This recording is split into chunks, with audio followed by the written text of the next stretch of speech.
Hello students, welcome to साथ classes. और इस वीडियो में हम लोग देखने वाले हैं लेंस फार्मूला क्या होता है और मैग्नीफिकेशन फार्मूला क्या होता है इन केस ऑफ लेंसेज।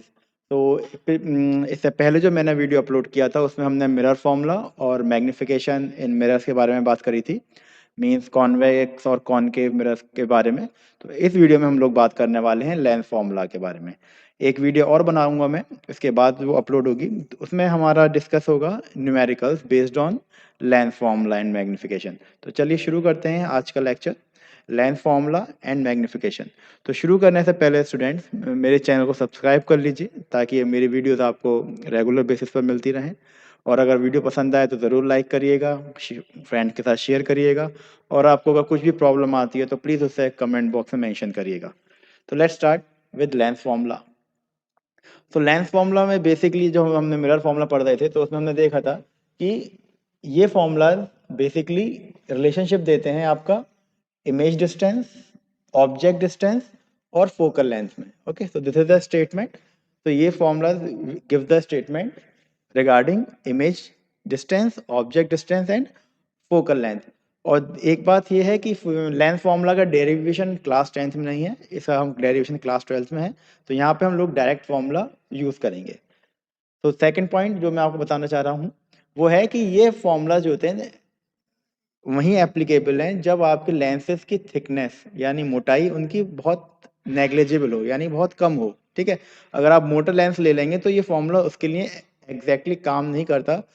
उसका रीज़न ये है कि जो एक फॉर्मूला निकल के आता है, जो फॉर्मूला ड्राइव होके आता है, तो उसमें एक अजम्पशन हमको करना पड़ता है। तो उस अजम्पशन के बेसिस पर यहाँ पर हम उसको थिकनेस को नेग्लिजिबल लेना पड़ता है। ठीक है, वो क्लास 12 की बात है, अभी तो हमारे केस में सिर्फ आपका फॉर्मूला ही है। तो फॉर्मूला क्या है भाई? ये फॉर्मूला है mirror formula, 1/v minus 1/u equal to 1/f। Books में ऐसा भी लिखा होता है कि 1/f equal to 1/v minus 1/u। सही है, तो दोनों चीज़ें एक ही चीज़ है, बस इसको RHS और LHS का फ़र्क है। नेक्स्ट, यहाँ पर v क्या है भाई? हमारा v हमारा हो गया इमेज डिस्टेंस, u आपको पता ही है ऑब्जेक्ट डिस्टेंस, और f क्या है? Focal length. तो ये चीज़ हमको ध्यान देनी है। अब देखते हैं नेक्स्ट, आते हैं मैग्निफिकेशन। तो मैग्निफिकेशन का जैसा हमने मिरर में देखा था, तो सेम उसी केस में हम देखेंगे कि मैग्निफिकेशन हम दो फॉर्मूलाज यूज कर सकते हैं, एक तो हाइट के रेस्पेक्ट में और एक इमेज डिस्टेंस के रेस्पेक्ट में। तो चलिए इसको समझाने के लिए मैं आपको पहले स्टेटमेंट देख लेते हैं। तो मैग्निफिकेशन क्या होता है? आपका रेशियो होता है image height divided by the object height. तो ये होता है मैग्निफिकेशन का फॉर्मूला। तो इसको मैं समझा देता हूँ आपको एक सिंपल सा केस लेके। ठीक है, तो अगर आपको मैं कहूँ कि मैग्निफिकेशन क्या होता है? Height of the image divided by height of the object, और मैग्निफिकेशन को हम लोग डिनोट करते हैं स्मॉल m से। तो ये आ जाएगा आपका h2/h1। पहला फॉर्मूला आ गया मैग्निफिकेशन का, h2/h1, height of the image upon height of the object. तो जैसा कि आप ये केस देख पा रहे हैं, ये कैंडल है मेरी, इसको मैंने मान लिया ये मेरा ऑब्जेक्ट है। सही है, और यहाँ पर मेरी क्या बनी? इमेज बनी। ये मैंने एक कॉन्वेक्स लेंस का केस ले लिया है। तो अब ये कैंडल की कुछ ना कुछ हाइट होगी। इस हाइट को मैंने बोला h1 इमेज हाइट, और ये ऑब्जेक्ट हाइट, ये मेरी इमेज बनी, इमेज हाइट मैंने माना h2। सही है, तो अब क्या किया, इन दोनों का जो रेशो है h2/h1 का, उसी को हम बोलते हैं मैग्निफिकेशन। तो मैग्निफिकेशन क्या हो गया भाई? ये वाला h2 यहाँ पर आ गया इमेज की हाइट, और ये h1 यहाँ पर आ गया ऑब्जेक्ट की हाइट। तो ये बन गया आपका मैग्निफिकेशन का पहला फॉर्मूला। अब दूसरा फॉर्मूला देख लेते हैं मैग्निफिकेशन का। तो दूसरा फॉर्मूला होता है with respect to image and object distance. तो the ratio of the image distance upon the object distance. तो image distance upon object distance, magnification को मैंने बताया था, इसको हम स्मॉल m से डिनोट करते हैं। तो इमेज डिस्टेंस हमारा क्या होता है भाई? v, हम डिनोट करते हैं v से, divided by object distance. Mirror और इसमें बस एक माइनस साइन का फर्क है। मिरर में यहाँ पर एक माइनस साइन था v/u से पहले, बट लेंस के केस में कोई माइनस साइन नहीं है, ये प्लस साइन ही रहता है। तो ये आ गया हमारा मैग्निफिकेशन v/u। जल्दी से एक केस और देख लेते हैं। केस मीन्स ये एप्लीकेबल कैसे करेंगे, हम अप्लाई कैसे करेंगे। फॉर एग्जाम्पल वही केस है। तो ये मेरा क्या था भाई? ये मेरा ऑब्जेक्ट था, जो मैंने आपको बताया था, ये कैंडल मेरी ऑब्जेक्ट है, इसकी इमेज बन रही है यहाँ पर, इस कैंडल की इमेज बनी यहाँ पर। तो भैया सारी डिस्टेंस हम कहाँ से मेजर करते हैं? सारे डिस्टेंस हम मेजर करते हैं आपके ऑप्टिकल सेंटर से। तो भाई इमेज डिस्टेंस क्या होता है? इमेज डिस्टेंस को हम लिखते हैं यू से डिनोट करते हैं, सॉरी ऑब्जेक्ट डिस्टेंस को यू से डिनोट करते हैं, और इमेज डिस्टेंस को हम डिनोट करते हैं स्मॉल वी से। कैंडल इतनी दूर तो बनी ऑप्टिकल सेंटर से, तो यू और वी ये चीज़ होती है। तो यहाँ पर आप देख सकते हैं आपका डिनोमिनेटर में आ गया which is the object distance, और वी आपका आ गया न्यूमरेटर में। तो ये हो गया आपका मैग्निफिकेशन का फॉर्मूला। तो पहला फॉर्मूला था H2/H1, सेकंड फॉर्मूला हो गया V/U। अगर मैं दोनों फॉर्मूला, अगर मैं वो वाला फॉर्मूला भी लिख देता हूँ यहाँ पे मैग्निफिकेशन का जो हमने पढ़ा था विच इज H2/H1, ये हम पहले पढ़ चुके थे प्रीवियस स्लाइड में, H2/H1। अगर मैं इन दोनों फॉर्मूला को कंबाइन कर देता हूँ तो मेरा फॉर्मूला क्या बन जाता है? तो मेरा फॉर्मूला बन जाएगा H2/H1 will be equal to V/U। तो आपको इस फॉर्मूला में चार चीजें हैं, अगर चार में से कोई भी तीन चीज गिवन है तो आप क्लियरली चौथी चीज को फाइंड आउट कर सकते हैं। ठीक है, अब क्या करते हैं, अब इस मैग्निफिकेशन की कुछ प्रॉपर्टीज पढ़ते हैं जिससे आप न्यूमेरिकल्स को डायरेक्ट सॉल्व कर सकते हैं। तो वो प्रॉपर्टीज बहुत इंपॉर्टेंट है और बहुत ज़रूरी भी हैं एग्जाम पॉइंट ऑफ व्यू से। चलिए, हाउ मैग्निफिकेशन वर्क्स, इसको पहले देख लेते हैं कि मैग्निफिकेशन का मतलब क्या होता है। तो जैसा कि आप देख पा रहे हैं आपके सामने कॉन्वेक्स लेंस है और रेड कलर में मेरा ऑब्जेक्ट है और ब्लू कलर में इसकी इमेज बन रही है। सही है, अब क्या हुआ, ये आपका f है, ये 2f है। अभी क्या हो रहा है, अगर मैं ऑब्जेक्ट क्या है बियॉन्ड 2f है तो इमेज देखिए, इमेज का साइज ऑब्जेक्ट के साइज से छोटा है। अब जैसे ही मैं इसको पास लेके आता हूँ ऑप्टिकल सेंटर के तो देखिए बड़ा हो रहा है साइज। अब 2f पर क्या होता है, 2f हमने पढ़ा था कि सेम साइज, तो यानी इमेज और ऑब्जेक्ट का साइज सेम है।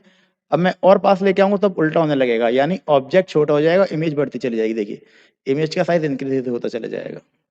और f पर क्या होगा, ये लाइट रेज पैरेलल चली जाएंगी, हमने पढ़ा था। नेक्स्ट क्या होता है, f और o के बीच में अगर मैं लेता हूँ, f और o के बीच में हमारी बनती है वर्चुअल इमेज। देखा आपने, सेम साइड बन जाती है। तो इस केस में सेम साइज बन गई इमेज हमारी पीछे और वो एनलार्ज भी होती है। ठीक है, तो इस तरीके से हम लोग विजुलाइज कर सकते हैं कि हाउ इट वर्क्स। देखिए अब बियॉन्ड सी इमेज का साइज छोटा, मैं पास लाता चला जा रहा हूँ, एनलार्ज होती चली जा रही है, एनलार्ज होती होते होते होते फिर फोकस के बाद क्या होता है, फोकस के बाद आपकी इमेज बनती है वर्चुअल। ठीक है, वर्चुअल इमेज एफ और ओ के बीच में आप कहीं भी रख दीजिए, वो वर्चुअल इमेज बनेगी वहाँ पर। अब देखते हैं कि m की वैल्यू नेगेटिव और पॉजिटिव किस केस में होगी। तो ये इसको मैं समझाऊंगा with help of some example of the ray diagram. तो ये रे डायग्राम के एग्जाम्पल हम समझेंगे। तो पहला केस लेते हैं, अगर आप, मैं कहता हूँ कि इस केस में आपकी इमेज कैसी बन रही है, अगर मैं पूछूं नेचर ऑफ द इमेज। तो नेचर ऑफ द इमेज भाई हमें पता है कि ऑब्जेक्ट जब सी और एफ के बीच में होता है तो नेचर ऑफ द इमेज होता है हमारा रियल एंड इन्वर्टेड। तो ये चीज़ तो हमें ध्यान रखनी है कि भाई रियल और इन्वर्टेड है पहली चीज़। इसकी हाइट मैंने ली h1 माना, h1, और इसकी मैंने हाइट मानी इमेज की हाइट h2। तो मैग्निफिकेशन का जो फॉर्मूला है फर्स्ट केस में वो होता है, मैग्निफिकेशन होता है h2/h1। सही है, अब देखिए मैं जब भी फॉर्मूला में, जब भी न्यूमेरिकल में इसकी वैल्यू रखूंगा तो मैं h1 और h2 की वैल्यू को साइन के साथ रखूंगा। फॉर एग्जाम्पल इसकी हाइट हमारी है 3 सेंटीमीटर, इस कैंडल की हाइट मेरी है फॉर एग्जांपल 3 सेंटीमीटर, और इस कैंडल की हाइट है मेरी 5 सेंटीमीटर, इमेज की हाइट फॉर एग्जांपल 5 सेंटीमीटर। तो जब भी मैं H2 की हाइट रखूंगा तो मैं 5 नहीं रखूंगा, मैं -5 रखूंगा, because it is going in the negative Y axis. अगर आप देख रहे हैं कि ये नेगेटिव वाई एक्सिस में बन रहा है तो इसकी H2 की हाइट में क्या रखूंगा, -5। ठीक है, 5 तो मैग्नीट्यूड है लेकिन नेगेटिव साइन बता रहा है कि ये उल्टी बन रही है, और H1 की +3। तो आंसर जो भी आएगा मैं उससे कंसर्न नहीं, मैं साइन का कंसर्न हूँ। साइन आएगा आपको नेगेटिव, क्योंकि -/+, कुछ ना कुछ आंसर आपको नेगेटिव में आएगा। तो ये तो हो गया पहला केस। तो ये केस कब होगा, तो m की वैल्यू नेगेटिव होगी जब आपकी इमेज होगी रियल एंड इन्वर्टेड। तो रियल और इन्वर्टेड के केस में m हमेशा नेगेटिव रहेगा, ये बात ध्यान रखिएगा। सेकंड, एक दूसरा एग्जाम्पल, इसका मैंने केस लिया है जब आपका ऑब्जेक्ट कहाँ पर है भाई, ये आपका ऑब्जेक्ट है और ये आपकी क्या बन गई, ये आपकी इमेज बन गई। सही है, तो इसकी हाइट मैंने मानी फॉर एग्जांपल, अगेन मैंने माना 3 सेंटीमीटर, और इमेज की हाइट मैंने मानी 5 सेंटीमीटर सेम। लेकिन आपको पता है इस केस में इमेज क्या थी, virtual and erect, virtual and erect. इस केस में हमारी इमेज बनी थी वर्चुअल एंड इरेक्ट। तो चलिए वैल्यूज पुट करते हैं। मैग्निफिकेशन का फॉर्मूला होता है हमारा H2/H1। अब देखिए H2 को देखते हैं, ये मेरा H2 है हाइट ऑफ द इमेज, ये मेरा H1 है हाइट ऑफ द ऑब्जेक्ट। तो इमेज की हाइट देखिए ये पॉजिटिव वाई एक्सिस की तरफ जा रही है ना, इट इज अपराइट, तो मैं वैल्यू रखूंगा +5, समझ में आ गया।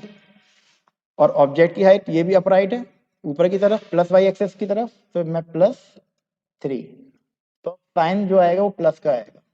तो जब भी m की वैल्यू पॉजिटिव होगी इसका मतलब इमेज कैसी बनेगी, इमेज बनेगी आपकी वर्चुअल एंड इरेक्ट। ये बात ध्यान रख लीजिए, वर्चुअल एंड इरेक्ट। अगर आपको मैग्निफिकेशन गिवन है, आपको फॉर एग्जांपल एग्जाम में दिया है मैग्निफिकेशन किसी लेंस का -7 है किसी एक केस में, तो आप समझ जाइए माइनस मीन्स इमेज कैसी होगी, माइनस साइन देख के बता दीजिए कि it will be real and inverted.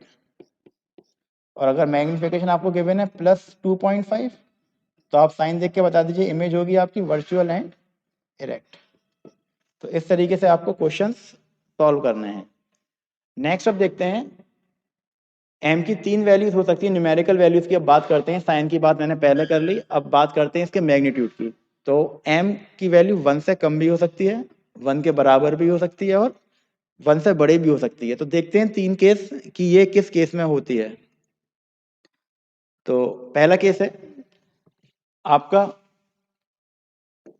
For example यहाँ से यहाँ तक का डिस्टेंस मेरा u is the object distance, ये मेरा ऑब्जेक्ट है और ये मेरी बनी इमेज, ये बन गई भाई मेरी इमेज। तो फॉर एग्जाम्पल u का डिस्टेंस आपको मैंने मान लेता हूँ 25 सेंटीमीटर है और इमेज जो बनी है आपकी वो यहाँ से बनी है फॉर एग्जाम्पल 15 सेंटीमीटर पर बनी है। तो हमने मैग्निफिकेशन का फॉर्मूला पढ़ा है with respect to v and u is v/u। अब देखिए v का जो मैं डिस्टेंस रखूंगा वो रखूंगा +5। अगर मैं कोऑर्डिनेट एक्सिस देखूं, this will be the coordinate axis, so it will be +15 not 5, +15 centimetre. और u मेरा हमेशा नेगेटिव होता है क्योंकि ये नेगेटिव x में लाई कर रहा है, मेरी ऑब्जेक्ट जो रखा है वो नेगेटिव x में रखा है, तो इट विल -25 सेंटीमीटर। तो अगर मैं न्यूमेरिकल वैल्यू आपको निकालूं, मैं साइन तो नेगेटिव ही आएगा 15/25। 15/25 का अगर आप देखें तो ये वैल्यू हमेशा <1 है, ये वैल्यू <1 है। तो आप देख भी रहे हैं कि जब भी वैल्यू आपकी m की वैल्यू <1 होगी तो उस केस में आपका इमेज छोटी बनेगी ऑब्जेक्ट से। तो इफ, इसको लिख लीजिए, if m is <1 image will be diminished, image आपकी बनेगी छोटी बनेगी इमेज, ठीक है। नेक्स्ट केस देखते हैं। हमको पता है कि जब हमारा ऑब्जेक्ट सी पर होता है तो इमेज भी क्या बनती है, सी पर बनती है, सही है। तो अब दोनों की हाइट क्या है, देखिए दोनों की हाइट क्या है, अगर आप हाइट के रेस्पेक्ट में लेना चाहें हाइट के रेस्पेक्ट में ले लीजिए, दोनों की हाइट क्या है, इक्वल है, हो गया था, सही है। फॉर एग्जाम्पल मेरा H1 है 10 सेंटीमीटर और H2 मेरा क्या है 10 सेंटीमीटर, क्योंकि सेम साइज की बन रही है। तो अब इसमें m की वैल्यू क्या रखेंगे, अब m आपको हो जाएगा H2/H1, अगर हाइट के टर्म्स में ले रहे हैं या v के टर्म्स में कैसे भी ले सकते हैं, जो भी चीज़ आपको गिवन हो। H2 आपको कितना है +10 रखना है, प्लस या minus, it will be minus, because आपका क्या है H2 नेगेटिव वाई एक्सेस में जा रहा है ना, तो इट विल बी -10/+10। तो आंसर आया -1। मुझे साइन को नहीं देखना है, मुझे देखना है सिर्फ, मैं खाली मैग्नीट्यूड की बात कर रहा हूँ 1, यानी m किसके बराबर आया मेरा इस केस में, m मेरा बराबर आया, m मेरा इस केस में बराबर आया m इज इक्वल टू 1। तो जब भी आपकी वैल्यू m की इक्वल टू 1 होगी, इसमें समझ जाइए कि इमेज आपकी सेम साइज होगी एज दी ऑब्जेक्ट। तो इमेज का साइज क्या होगा, सेम साइज, सही है। लास्ट केस देख लेते हैं। तो लास्ट केस में अगर मेरा ये ऑब्जेक्ट है, इसकी हाइट H1 है इसको मैंने मान लिया 5 सेंटीमीटर, ये मेरी इमेज बनी, इसकी H2 हाइट है जो कि मैंने मान ली 10 सेंटीमीटर फॉर एग्जाम्पल। तो हमारा मैग्निफिकेशन का फॉर्मूला होता है H2 अपॉन H1। H2 को मैं क्या रखूंगा -10, क्योंकि वो नेगेटिव वाई एक्सिस में है। देख रहे हैं H2 आपका नेगेटिव वाई एक्सिस में है, डिवाइडेड बाय H1 कितना है मेरा, H1 को मैं रखूंगा +10, बिकॉज ये पॉजिटिव वाई एक्सिस में है। H1 क्या है देखिए ऊपर, सॉरी +5, तो 10 अपॉन 5 कितना हुआ, -2। मुझे अब साइन से कोई मतलब नहीं है, मैं सिर्फ ये चेक करूंगा मैग्नीट्यूड। अब 2 इज ग्रेटर देन 1, तो भाई जब m की वैल्यू आपकी ग्रेटर देन 1 होगी तो इमेज देखिए आपकी बड़ी बन रही है ना, साइज ऑफ द इमेज, तो ये एनलार्ज्ड होगा इस केस में। इस केस में आपका इमेज साइज क्या होगा, enlarged with respect to the object. तो हमको ये ध्यान रखना है कि m की वैल्यू नेगेटिव कब होगी, तो क्या होगा, पॉजिटिव में सॉरी लेस देन 1 होगी, या इक्वल टू 1 या ग्रेटर देन 1। और नेगेटिव और पॉजिटिव को मैंने बता ही दिया है, वो रियल और वर्चुअल का केस आएगा। वो नेचर बताएगा आपका साइन, और आपका जो मैग्नीट्यूड है वो बताएगा साइज। तो ये दो चीज़ों को आपको ध्यान रखना है।